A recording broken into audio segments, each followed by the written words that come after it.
నల్లగొండ జిల్లాలో చలి తీవ్రత ఒక్కసారిగా పెరిగింది. ఈశాన్య గాలుల ప్రభావంతో కనిష్ట ఉష్ణోగ్రతలు భారీగా పడిపోతున్నాయి.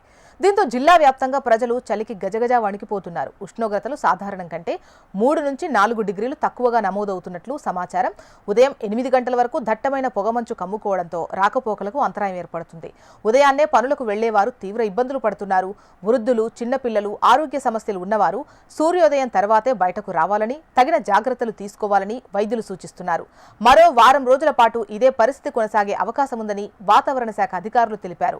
ఉమ్మడి నల్లగొండ జిల్లాలో చలి తీవ్రతపై వివరాలు మనకు పరమేష్ అందిస్తారు. ఉమ్మడి నల్లగొండ జిల్లాలో చలి పంజా విసురుతుంది. ఏదైతే ఉష్ణోగ్రతలు ఒక్కసారిగా తగ్గడంతో అయితే ఉమ్మడి నల్లగొండ జిల్లా వ్యాప్తంగా చలి పంజా విసురుతుందని చెప్పొచ్చు. ముఖ్యంగా ఏదైతే ఉదయం తెల్లవారుజాము నుండి 7 గంటల వరకు అయితే బయటికి వెళ్ళేటటువంటి పరిస్థితి లేదు. ముఖ్యంగా వృద్ధులు కావచ్చు, పిల్లలు కావచ్చు జాగ్రత్తగా ఉండాలని చెప్పేసి వైద్యులు కూడా చెప్తున్నటువంటి పరిస్థితి ఉంది. ప్రస్తుతం మనం నల్లగొండ జిల్లా నకరికల్ స్టేడియంలో ఉన్నాం. ఒకసారి చూడొచ్చు, విజువల్స్లో చూడొచ్చు. వృద్ధులు, యువకులు అందరూ కూడా వాకింగ్ చేస్తూ ఈ చలి నుండి ఉపశమనం పొందడానికైతే అనేక ప్రయత్నాలు చేస్తున్నటువంటి పరిస్థితి ఉంది. బయటికి వెళ్ళాలంటే ఖచ్చితంగా స్వెటర్స్ కానీ, మంకీ క్యాప్స్ కానీ ధరించిన తర్వాతనే బయటికి వెళ్ళేటటువంటి పరిస్థితి ఉంది. ప్రస్తుతం మనతో మాట్లాడడానికి కొంతమంది వాకర్స్ ఉన్నారు. వాళ్ళతోటి మాట్లాడి తెలుసుకుందాం. అలా చెప్పండి, చలి నుంచి ఉపశమనం పొందడానికి ఏం చేస్తున్నారు? అంటే ఈ షర్ట్స్ ఇవి ధరించి చలికి ఎక్కువైతే మన ఆరోగ్యం దెబ్బతినే ప్రమాదం ఉంది కాబట్టి దానికి కావాల్సిన వస్తువులు సమకూర్చుకొని వాకింగ్కి రావడం జరుగుతుంది. ఓకేనా, మీరు చెప్పండి అన్న, ముఖ్యంగా చలి కూడా పెరిగింది కదా, దీనికి సంబంధించినటువంటి ఎలాంటి ఉపశమనాలు పొందుతుంది? వాస్తవంగా చెప్పాలంటే చలి మనకు నవంబర్ 1 నుంచి ప్రారంభం కావాలి.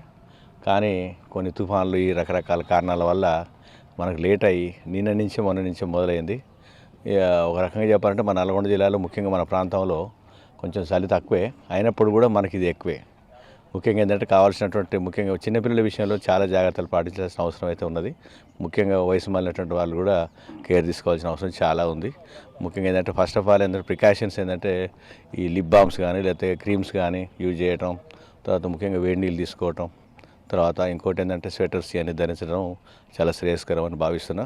సో చలి యొక్క ఉధృతి ఇంకా బాగా పెరిగే అవకాశం చాలా ఉంది. ఓకే సార్, మీరు చెప్పండి సార్, ఇంకా ఒక 2-3 రోజులు బాగా చలి పెరిగేటటువంటి అవకాశం ఉందని చెప్పేసి చెప్తున్నటువంటి పరిస్థితిలో ఎలాంటి జాగ్రత్తలు తీసుకుంటారు? మేము ఫస్ట్లో 5 గంటలకే వచ్చేది వాకింగ్కు.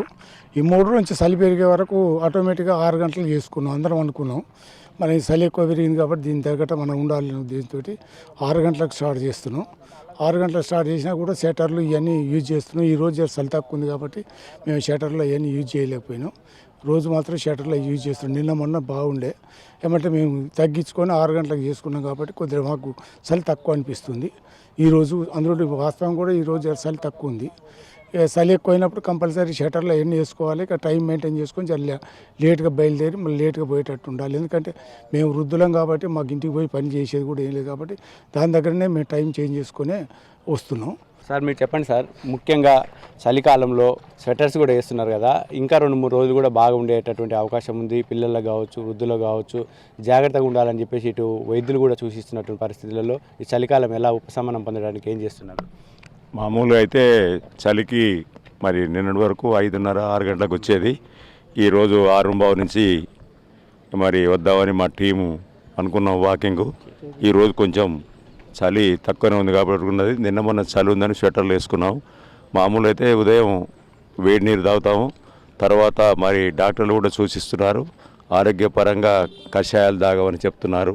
అల్లం కషాయం, మిరియాలు, లేదా శొంఠి, లేదా పాలు, పసుపు ఇవన్నీ మరి వయసు మళ్ళిన వారు తాగితే ఆరోగ్యంగా మంచిగా ఉంటుందని చెప్తున్నారు కాబట్టి మరి కొన్ని పాటిస్తున్నాం. ఈరోజు కొద్ది చలి తక్కువ ఉంది కాబట్టి మరి రేపు నుంచి ఎక్కువ ఉంటే దాన్ని బట్టి మేము కూడా ఆరోగ్య పరిస్థితులు బట్టి మా వయసు రీత్యా, ఆరోగ్య రీత్యా మరి జాగ్రత్తలు తీసుకుంటూనే మంచిగా ఉంటుందని అనుకుంటున్నాం. సో ఇది పరిస్థితి. ఏదైతే చలి తీవ్రత మరో 2-3 రోజులు కూడా భారీగా పెరిగేటటువంటి అవకాశంలో ఇటు వృద్ధులు కావచ్చు, పిల్లలు కూడా జాగ్రత్తగా ఉండాలని చెప్పేసి ఇప్పటికే వైద్యులు కూడా సూచిస్తున్నటువంటి పరిస్థితి ఉంది. ముఖ్యంగా రహదారుల మీద కూడా పొగమంచు వచ్చేటటువంటి అవకాశం ఉంటుంది కాబట్టి వాహనదారులు కూడా జాగ్రత్తలు తీసుకోవాలి. ఖచ్చితంగా ఏదైతే దీనికి సంబంధించినటువంటి ఇండికేటర్స్ గట్లా వాడిన తర్వాతనే వెళ్ళాలని చెప్పేసి ఇప్పటికే ప్రభుత్వం కూడా చెప్తున్నటువంటి పరిస్థితి ఉంది. ముఖ్యంగా ఉమ్మడి నల్గొండ జిల్లా వ్యాప్తంగా మరో 2-3 రోజులలో భారీగా చలిగాలులు వీచేటటువంటి అవకాశం ఉంటుంది కాబట్టి ప్రతి ఒక్కరు కూడా జాగ్రత్తగా ఉండాలి. వైద్యులు సూచించినటువంటి ఏదైతే ఈ ఉన్నాయో పిల్లలకు సంబంధించినటువంటి వృద్ధులకు సంబంధించినటువంటి ఖచ్చితంగా ప్రికాషన్స్ పాటించాలని చెప్పేసి చెప్తున్నటువంటి పరిస్థితి అయితే ఉంది. ఇది ఇక్కడ ఉన్నటువంటి తాజా పరిస్థితి. కెమెరామెన్ సలీంతో పరమేశ్, HM టీవీ, నకరికల్ నుండి.